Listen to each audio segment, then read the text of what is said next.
शायद कूलिंग हो चुकी होगी प्रॉपर, इसलिए कट की हुई है। इसका ड्रेन चेक करेंगे। बस ड्रेन चेक करने के लिए पहले इसमें पानी डाल के देखेंगे। एक बार ऊपर से पानी डाल के इधर से जगह निकल गया तो सही है, इसमें कोई दिक्कत नहीं है। ये कंपनी का ही है पूरा बंद फ्रिज। कितने नंबर का कंप्रेसर है? 62 नंबर का कंप्रेसर लगा हुआ है इस पर। अभी हम इधर से पानी की बोतल डालेंगे,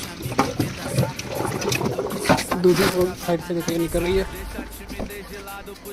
देखिए पानी का प्रेशर भी चेक कर लेंगे, एवरेज है, ठीक है। और एक बार यहाँ से भी डालेंगे, ये भी निकल रहा है, हाँ निकल रहा है सही। दोबारा सारी बोतल डालेंगे। ये वर्कशॉप है अपनी,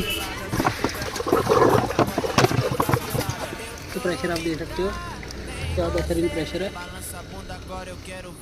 इसका मतलब फ्रिज एकदम ओके हो चुकी है। इसमें अभी मेरे को कोई किसी भी तरीके की दिक्कत नहीं लग रही है। फिलहाल इसको बंद कर देंगे कि मेरे को पता है यह बहुत चलेगी।